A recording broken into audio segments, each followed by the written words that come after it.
Ik ben blij je te zien. Hey Rut, ik ben ook hartstikke blij je te zien en om hier te zijn. Wanneer ben je weer afgestudeerd? 2012, hè? 2012, ja. Of 13? Ja, 13 is je boek uitgekomen. Ja. En 12, mijn god, is te lang geleden. 14, nee, 15 min. Ja, we kunnen deze weer rekenen. 12, 13 jaar of zo terug. God. Zo. Toch voelt het nog wel Karin. dat je denkt van, oh, ik kan me nog zo herinneren. Ja. Ja, en zie ze Jesse ook begonnen, hè, Karin? het zaaltje daarboven. Ja. Met een hele volle tafel. Ja, 10 mensen. 10 mensen. Ja. Ja. Een hele leuke groep. Ja. Volwassenen. Allemaal mensen met schrijfambities. En jij was de eerste van de 3 die afstudeerden, toch? Ja. We hadden een presentatie, een afstudeerpresentatie in Onstage, jeugdtheater. Ja. En dat beschouw ik als directeur van de schrijversvakschool ongetwijfeld als een groot succes. Ja. Vandaag gaan we kletsen. We willen de mensen met deze podcast een beetje inzage geven in die realiteit van het schrijverschap. Hè? Je publiceerde al voor je bij de schrijversvakschool kwam. Hè? Meestal, dan hebben we... Je schrijft je niet gemakkelijk in voor een cursus of een schrijfopleiding als je al publiceert. Vertel ons een beetje, Karin. Wat was je ervaring? Waarom ben je toch toen der tijd naar de schrijversvakschool gegaan? Good question. Ik weet wel dat is 4 jaar, hè? Dus opleiding van 4 jaar. Opleiding van 4 jaar. Ja. En volgens mij was het net, ik werkte bij Amazon Conservation Team ook.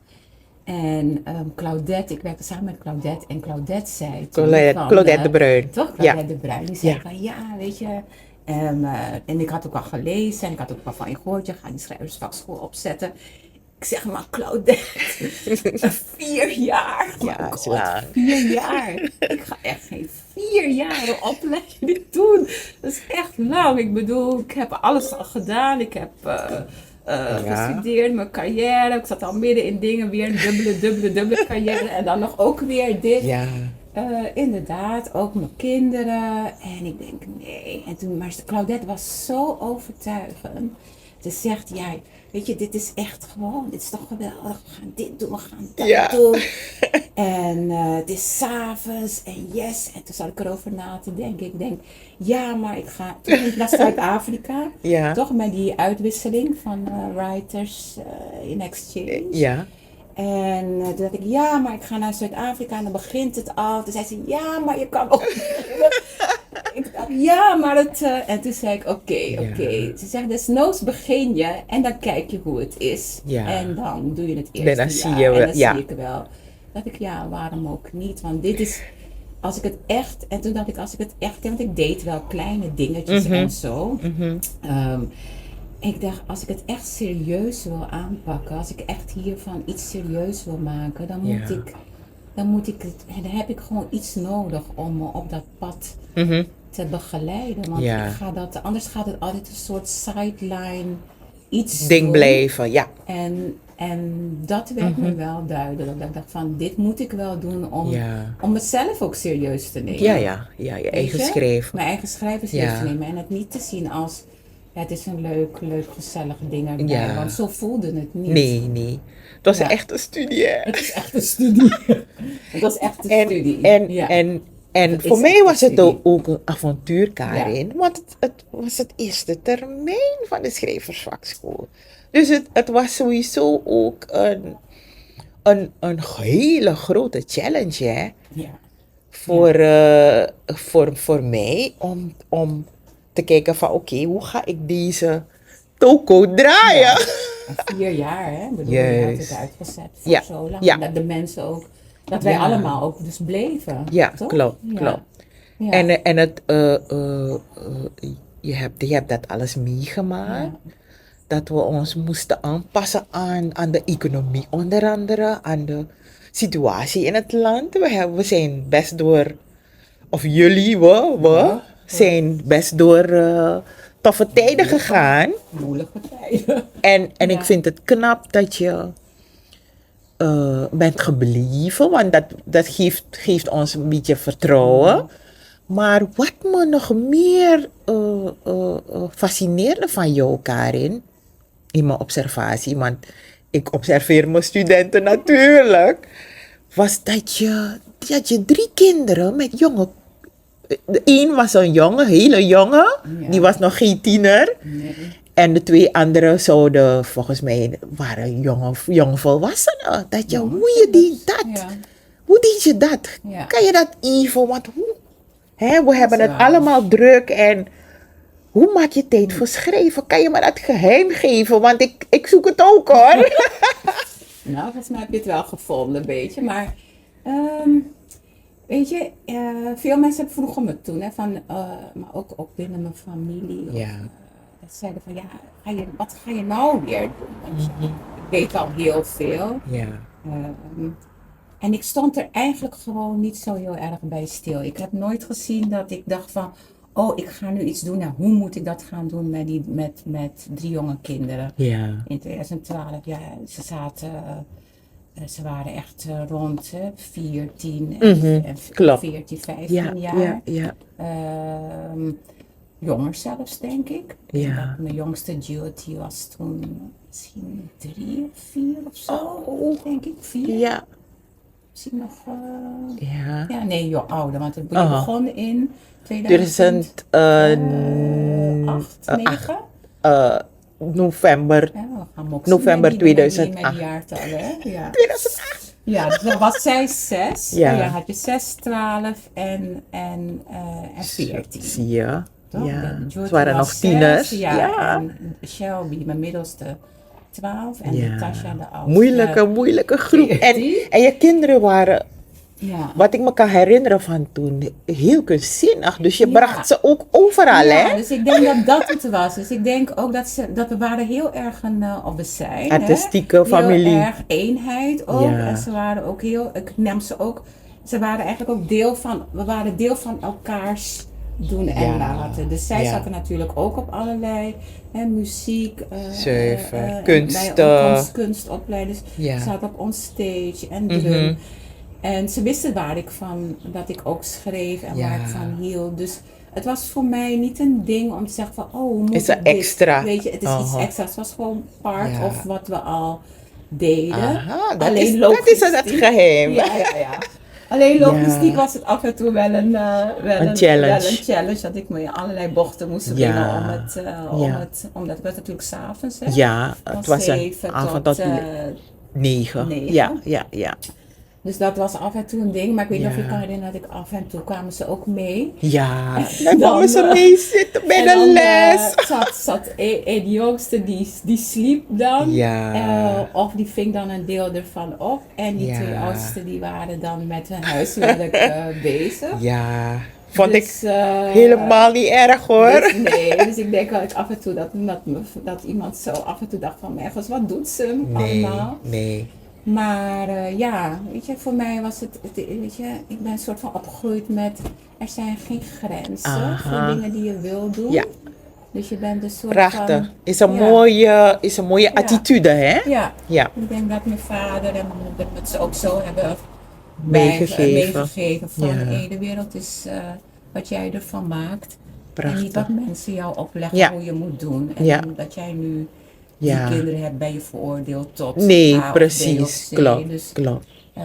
ja, en ik Ja. heb ook gewoon die hele leuke meisjes. Ja, Vrouwen meid. inmiddels. Ja, Ja, ja, dus, leuk hoor. Ja, Ik ben op de achtergrond altijd trots op je geweest, Karin. dank je. Je bent afgestudeerd met een, een dichtbundel bij In de Knipscheer.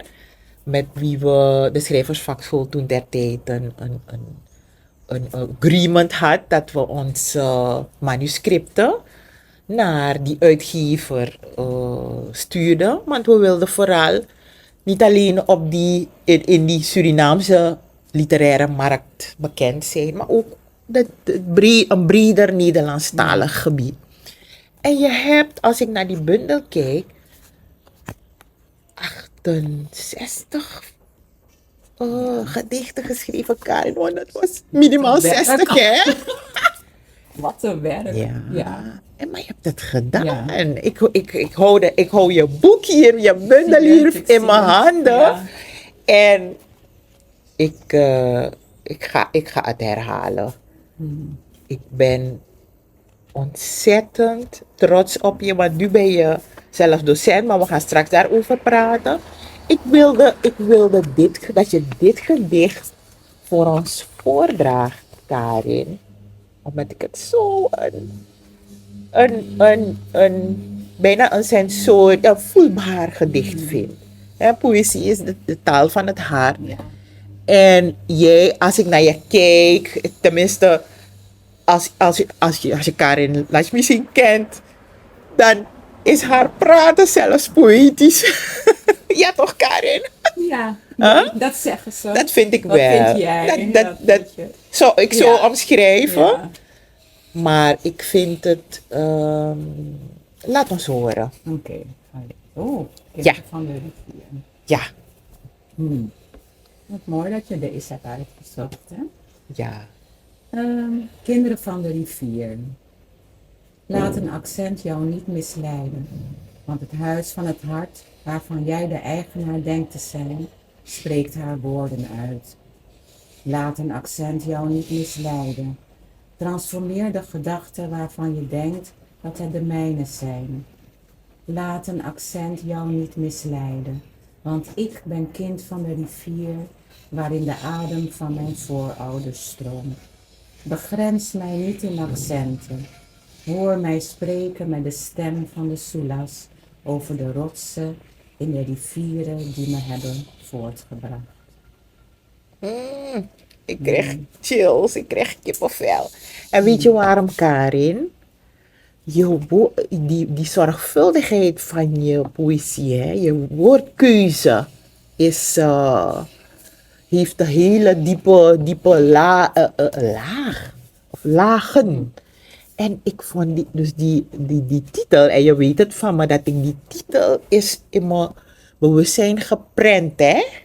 Nergens groeit een boom die haar aarde niet vindt. Ja.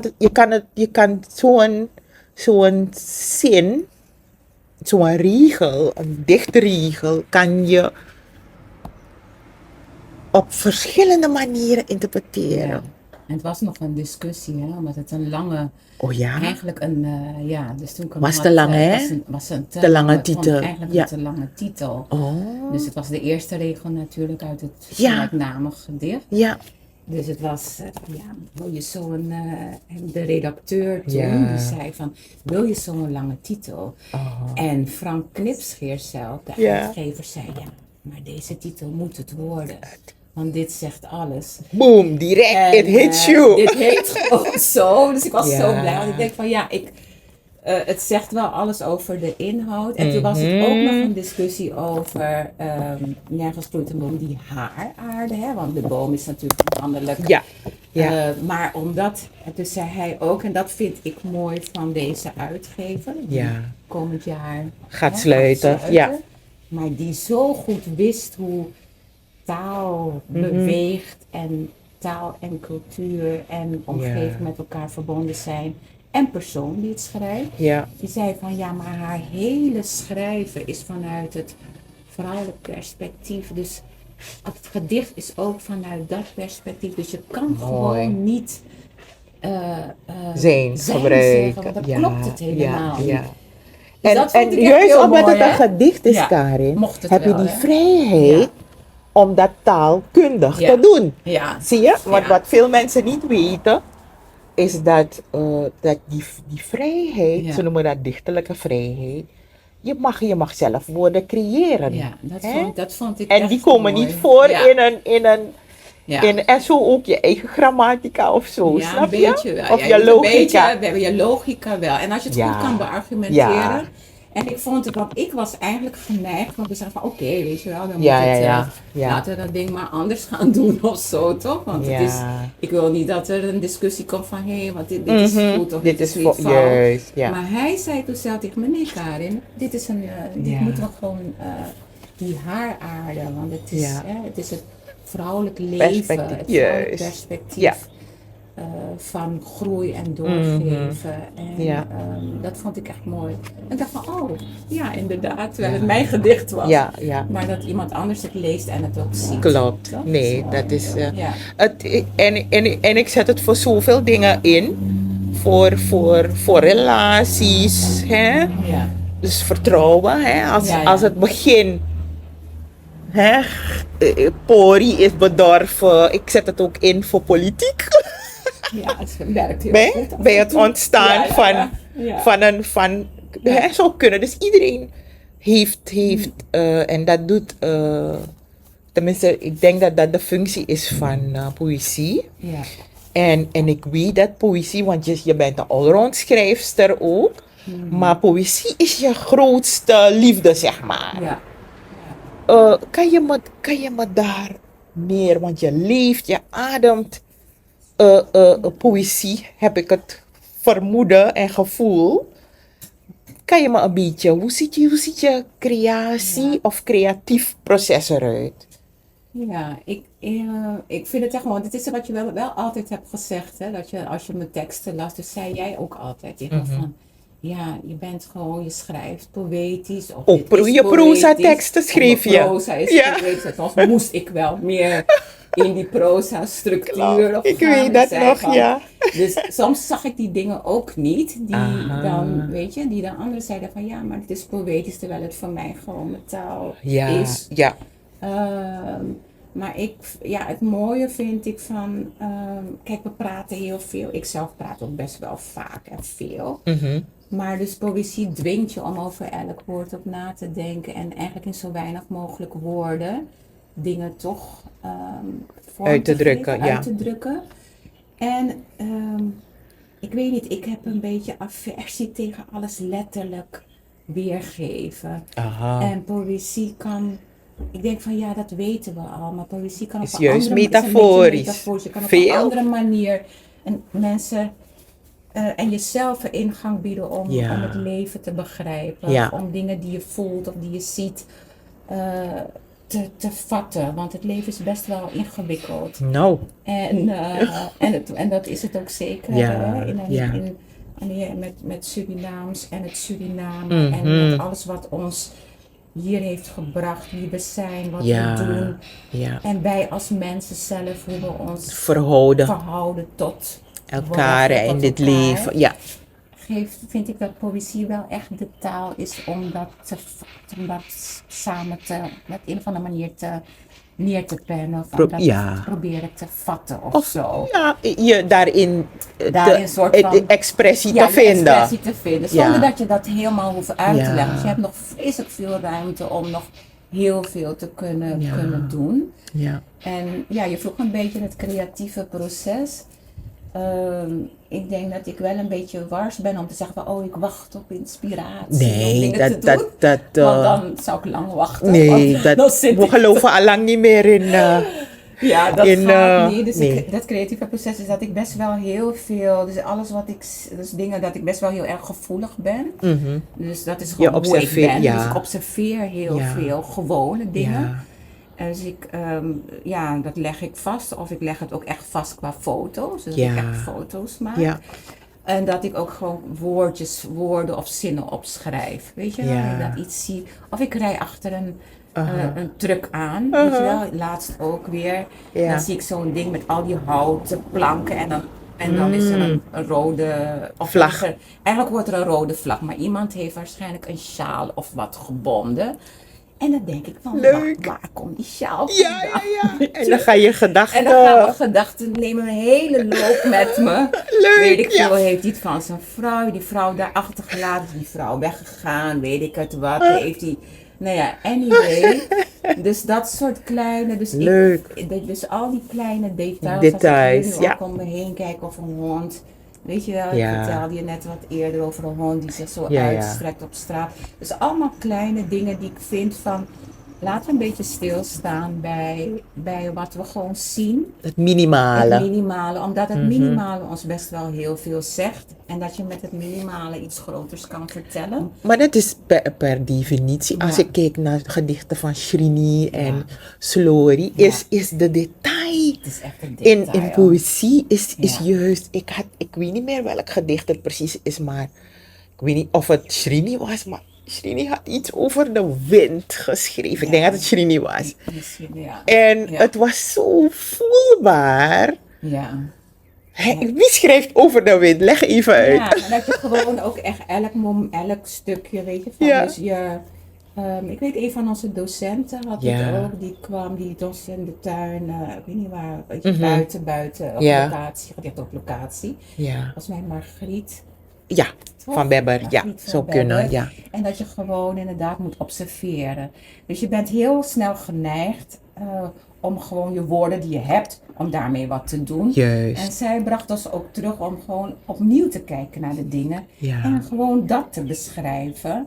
Weet je, beschrijf gewoon de schors van een boom. Gewoon alles Zintuigelijk, wat je ziet. ja. En dat hele zintuig, inderdaad, dat zintuigelijke, dankjewel. Het zintuigelijke. En dat te gaan voelen en dat te gaan Ja. luisteren. En ik denk van ja, laten we even los van die woorden, van die taal. Juist. En dat brengt dan, dat is mijn creatieve proces. Helemaal losgaan van die taal. Ja. En dan gewoon weer in dat gevoel zitten. Ja. Omdat ik sowieso al veel voel. Ja. En dat ik dacht, ik moet wat met dat gevoel. Ja. En dat een beetje is zoals ik Ja. werk. En ik schreef gewoon alles op. Dus ik heb Ja. ook heel Nee, veel, maar dat is goed. heel veel Ja. geschreven wat nergens op slaat. Waarvan ik denk, oh my god, waarom heb ik dit geschreven? Maar waar ik Maar wel... zo vind je Ja, het, hè? zo Want vind je het ik schrijf wel. ook veel. Ja. En ik Ja. heb miljoenen van dit die soort schriftjes. notebooks, Ja, vreselijk, hè? het Wat is. gaan we doen ermee? En die Weggooien of potloden, zo? Karin. Ja, heel Ik, veel. en ik heb een liefde voor Liefde voor een vulpotloden, puzzle. hè? Oh ja, dat heb je nog Die- steeds. Ja. Ik heb ook bepaalde pennen waarmee ik dan het uiteindelijke gedicht schrijf. Ja, Hè? ja. Of bepaalde potloden waarmee ik schrijf. Ze moeten een hele scherpe punt hebben. Ja. Een speciale dikte hebben. Echt heel vervelend. Soms denk ik van... Ik wat is weet mama's het pen? ook, Of mama's ja. dit, of En dan mama's mag je ene niet notebook. aangaan. Ja. Of deze, hè, dit schriftje is hiervoor en dit schriftje is hiervoor. Ja. Maar dus dan soms denk ik van, ik kijk eigenlijk niet eens meer terug in die schriften, maar het Ja. heeft wel, het vormt wel al je gedachten. Dus je bent wel, je hebt wel ergens iets ermee gedaan om Ja. uiteindelijk te komen waar je bent. Dat is je Dus dat is schrijfproces. het schrijfproces. Ja, ja, ja. heel Je creatieve schrijf. Ja. Nee, maar ik herken veel in Ja. dat wat je vertelt. En je weet, ik ben een free writing Ja. prophet. Ja. Daar begint alles, hè? Daar zijn je gedachten puurs enzovoort. Karin, Ik heb een slot, dat gaat zo snel, Ja. ons gesprek. Je bent zelf schrijfdocent, Karin. Ja. Wat is er dat je niet kan, hè? Nou, heel Leg veel nog dat even- ik niet kan. leg hè. even kan uit. kan geen roman, hè? En je, je Tenminste, zit tussen. ja. Nou, het is ook Durf niet. niet, hè? Ik ben bezig en ik ben al een paar jaar bezig, Karin. Ja. En ik heb op mijn donder gekregen van een paar redacteurs in Het is zowel wel iets Suriname moois. en. Ja. Maar geloof me, het lijkt heel gemakkelijk. Maar het is moeilijk. Moeilijk. Ja. Karin, je zit in twee werelden. Je Ja. woont in Nederland nu. Ja. En je hebt je opleiding in geven Hier. van. Ja. Dus ik Ja, heb het als niet over. docent, ja. Maar als docent heb je in Nederland gedaan. Mhm. Ik was nieuwsgierig geef je aan voornamelijk Surinamers les of is het een combi van beide? Ja. Hoe beweeg je in die twee werelden, om het zo te zeggen? Het zijn wel echt twee. Het zijn echt twee. Het zijn eigenlijk meerdere werelden. Dat hè? heb ik het Ja. vermoeden heb ik. Ja. Vertel. Dus ik doe best wel op maat. Dus ik doe geen. En ik merk dus wel dat voor, voor de Suriname of voor de Nederlandse Suriname, of voor, in ieder geval niet eens alleen Suriname, voor mensen van niet, niet oorspronkelijk Nederlands, dus die vanuit allerlei andere landen in Nederland terecht zijn gekomen. Ja. Is het fijn dat je op een manier les geeft die ruimte geeft. Ja, En, want je hebt dat, als ik mag ja. aanvullen, je hebt dat multiculturele en Ja. multitalige of meertalige. Precies, Heb dat je, meertalige. dat heb je, Ja. dus je weet ermee om te Ja. gaan, denk En ik. dat is denk ik nodig, Ja. want ik heb die opleiding gedaan. Ja. Midden in die opleiding, dus het is een jaar, hè, dus die docentenopleiding. Ik dacht, oh ja, ik kan schrijven en ik heb natuurlijk les gevolgd hier en ik weet het al een beetje. En ik heb ook allerlei andere trainingen gedaan, Ja. dus ik snap het allemaal wel. Ja, die didactiek, ja. En die didactiek, en toen was ik eigenlijk, ik dacht van, my god, wat vreselijk deze opleiding, want je hebt gewoon, ja, de structuur is niet altijd mijn ding, want ik wil Ja. mijn eigen draai aangeven, Ja. maar het hielp me wel om zelf structuur aan dat weetje, aan lessen te geven, om Ja. lessen op te bouwen, moeten die structuur hebben. Ja, Maar het materiaal die waaruit basis. je Ja. put, Ja. dat is natuurlijk, als je in Nederland die docentenopleiding doet. Nederland moet ook decoloniseren, natuurlijk, in het werk wat ze gebruiken om les uit Ja. te geven. Mhm. Dus ik had een veel breder palet van waar ik dus ik bedoel, schrijvers putten. studie, waaruit Ja. putten. Ik was veel met het Caribisch netwerk hier bezig. Klopt. Dus ook vanuit die Caribische dichters die ook weer heel anders dichten dan Ja, wij klopt. hier in Suriname. Dus Ja. iemand uit Trinidad. Ja. Maar ook weer vanuit Nederlands. Ik denk van ja, ik wil dit meenemen. Mhm. Omdat ik merk dat mensen die bij mij les willen volgen, die dat mij juist kiezen omdat ze dan die ruimte voelen om met die taal te spelen. En die dat Ja. multilinguale wat we hebben, Die- om dat erin te Het zit in plaatsen. ons. Het zit in ons, dus dat schakelen. Ik zal je vertellen, Ja. ik heb wel eens Suri-Nederlandse trainees gehad, die mij zeiden, Ruud, ik kan mezelf niet vinden in de begeleiding van een Nederlandse coach. Omdat ze die nuances en die sentimenten en die cultuur Ja. niet begrijpen van waaruit Ja. we schreven. Dus snap je? Dus ik voel je helemaal. Ja, en het is soms een andere route. Dus Ja. het is gewoon, weet je, ik had het, ja, en ik Ja. heb het nog steeds. Soms is de werkelijkheid van het leven is zo heftig. Ja, En de omgeving, weet je, we hebben het net gehad ook over surviven hier in Suriname. Ik heb ja, dat ook gehad, dat je leeft van dag tot dag. Je gasbom, je water, alle dingen die eigenlijk basis geregeld moeten zijn, die zijn Ja. niet altijd basis geregeld. Ja. Dus je leefwereld is heel anders. Dus je hebt soms, je kan niet in Die ruimte. metaforen denken. Ja, ja. Want je hele leven is een grote metafoor. Snap je? Dus ja, Ja. weet je wat voor mooie dingen moet je nog gaan Klopt, bedenken klopt. over iets is wat, weet je, Garcia Marquez ook heeft gezegd van, eigenlijk is ons hele leven bijna een sprookje. Dat je denkt van, Ja. dit kan toch niet waar Bizar, zijn? Dit is toch bizar sprookje. Bizar sprookje, te erg. Ja. Dus je hebt soms een andere route nodig om dingen te brengen. En ik merk ook wel dat ook Nederlands, hè, dus zeg maar de witte Ja, ja, Nederlander, standaard die vindt het Nederland. ook fijn Ja. om eens les te krijgen en en literatuur en gedichten te horen vanuit een ander taal, uit een andere deel van de wereld. Taalgebied Dus of zo, ja. taalgebied. Ja. Dus ik dwing mezelf ook Ja. echt om materiaal te nemen vanuit mijn Caribische schrijvers, vanuit Suriname, Ja. maar ook vanuit Zuid-Afrika. Dus Ja, echt op zoek leuk. te gaan, ook Ja. Persische schrijvers. Ja, weet je ja, wel? ja, Dus ja. andere gedichten. Is leuk. En dat maakt het, dat vind ik, dat maakt dat ik een beetje op een andere route ga zitten dan. Nice. Vandaar. Ja. Nou, Karin, ik vind het fantastisch dat je er bent vandaag. En ook dat we hebben fantastisch om hier te gekletst. We Ja. zitten in die warme zon Heerlijk. van de maand september. Lekker zweten, heerlijk. Ik Ja. ga deze podcast beëindigen.